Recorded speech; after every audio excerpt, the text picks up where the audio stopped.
Today, we Hairy Game Lords have been playing I Love Trains. Isle of Trains. Isle of Trains from Dranda Games. What do we think? Let's find out.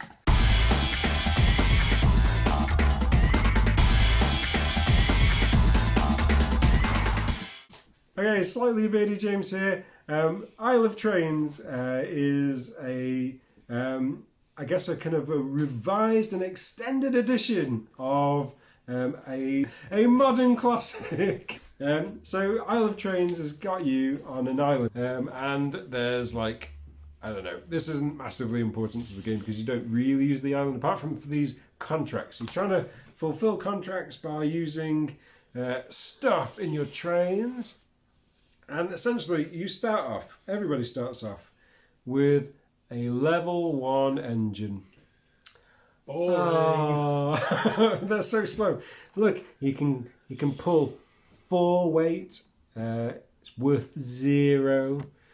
Up here, it's got space for 1 passenger, and it's worth 0 points. Not that you can see that.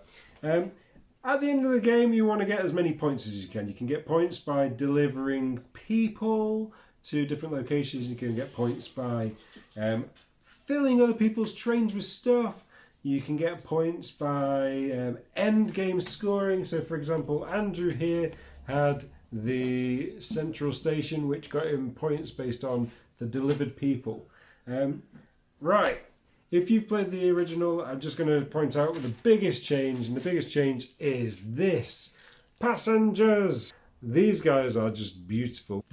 First and foremost, I love these as a component because they all exactly the same component in terms of shape, but the artist has so cleverly used that space to give each one of them a different personality. Really love those little guys.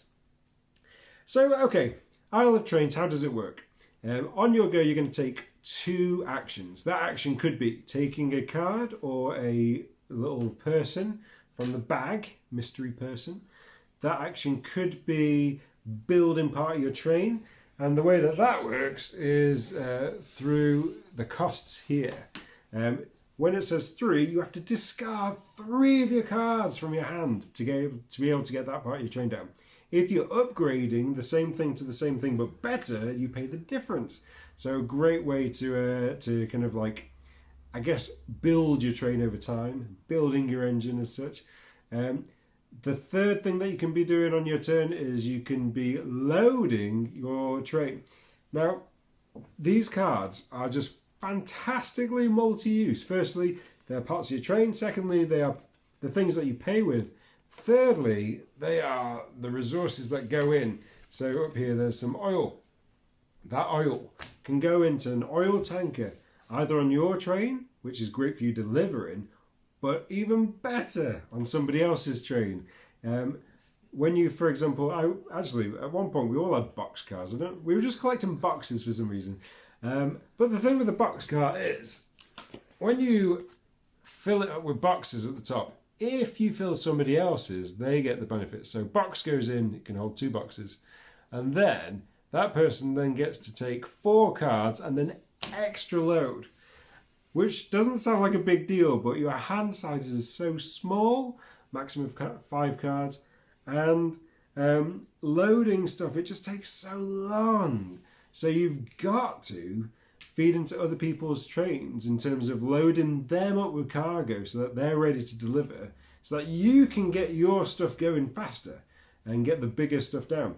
And the final thing that you can do on your turn is you can deliver. So actions are precious. You've got 2, unless you're clever about how you can buy some more into your go. And cards are so precious as well. One of the things that is cruel but so beautifully necessary about this game is you've got a strict hand limit of 5 at the end of the turn. And the reason that that's a problem is because there's a load of really good cards that cost 6 or more if you're trying to build them. So if you're trying to build a building, you're going to have to think of a way to get extra cards into your hand so that you can get these things down. This game is very clever, packs a massive punch for how big the box is. It used to be in a smaller box than this, but I think it does warrant the size of the box that it is. and it is a clever game. I think, like, actually we had a lot of kind of smell of sizzling bacon near the end of the game as we were grinding our cogs trying to eke out those last few points. It's been a joy to play, and I think that it has really benefited from the update, the inclusion of the little peoples and that as well.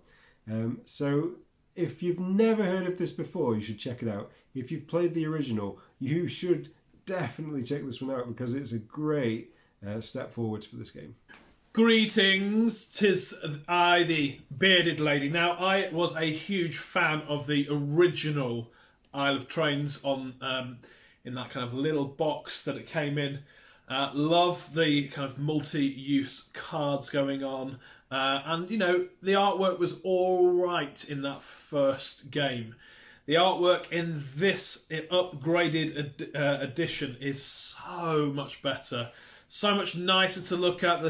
Just feels more kind of thematic. And yeah, you know, when you create this map, it looks really nice. There's even these little kind of nice station signs that are made out of the cardboard going on. The just being able to drop off these awesome screen printed meeples, fantastic. This person here, for me, looks like a stormtrooper. Good times. And then there's a whole variety of the different cards, and as James has explained, all of those cards are multi-use. Very, very clever. When I sat down to play this game, instantly I was like taken back to the amount of fun that I used to have playing it before. So yeah, it's a great game for me. I really enjoy it. Now, I got a brilliant card. There's a number of, well, loads of different types of cards that you can build carriages if you like. And I got this one here, which is the caboose. There's a whole lot of caboose ones which kind of are specials and they help you out. This one, the number 10 one, oh, it was brilliant. This meant that I could deliver a passenger of any colour to any location and get the benefit of that location. So early doors, I got this card, and that meant early doors. I could go in, I could get involved with the higher scoring or the higher benefits. So, for instance, in Billington, I could rock up there and get 5 additional cards, which therefore, on my go, helped me build a bigger and better locomotive, which meant that I could pull more weight, thus giving me a longer train. Good times. So yeah, really nice. Or I could go off and get a whole load of victory points if I wanted. Then the meeple there wouldn't stay in that location, but they would just pop back into the bag. So that was really, really nice. What I like about the game is it's about creating an attractive train for the other players around the table to use. That where it really shines is getting other players to fill your train so that you can go off and get points effectively, but by them using your train, they get super great benefits. So the higher the upgrade of the carriage, the better the benefits that they can get. And there was points in the evening where we would be like, oh, come to our train. Come and ride on our train. No, come to my train. Sometimes Martin and I will have built the same thing. So we were like, oh, just come to us. Come to us. It was brilliant. Martin at one point was like, oh, yeah, actually, James, yeah, you can go to Andrew's one. But if you come to mine, you get an extra victory point. Obviously, that happened all the time. Not bitter about it. But yeah, what a great, great game. Very clever. Doesn't really outstay its welcome on the table. Plays really quickly. Nice, just a nice kind of like average length game. What do we think, mate? 30, 40 minutes? I mean, for us it was an hour. Yeah, it always is longer for us, isn't it? But yeah, really, really enjoyed the game. Enjoyed the upgrades. Check this out and get involved. Good times. Hi, Martin here.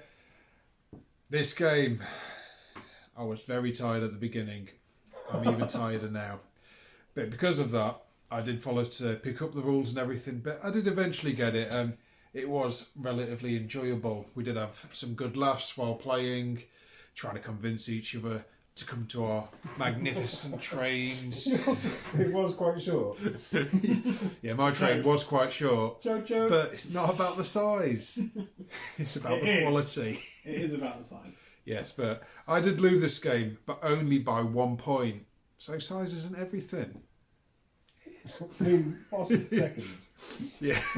It is enjoyable. It is fairly easy as long as you're not absolutely shattered. But yeah, get involved. I was just going to mention about the solo in this game. So one of the things that's got my attention as this game came back round on the scene was it's got a solo campaign. And like, I don't know, I'll enjoy a game where you've got something where you've got to beat your own score, but the solo campaign grabbed my attention, and I've been able to have a look at the prototype, kind of like, I guess, challenges for that, and I was actually really pleasantly surprised because, like, okay, so they've got a few where it's kind of like you're trying to kind of like fulfill a couple of contracts, but then there's also ones where you're trying to build like an Uber train, essentially, or to have a whole load of buildings. And I really enjoyed like the way that it made me have to approach the game in different ways. I mean, like, it's probably quite difficult to kind of really mix it up, but I did appreciate not just trying to deliver as big as I could. So if you enjoy something with a solo campaign, I think this one could be a good one to get into. If you've enjoyed this, please do like and subscribe to us because we love your support. And you should really go check this one out as well. Have fun! Do we love trains? I love trains. Choo choo. I choose you. Oh my days. Yeah. Showed.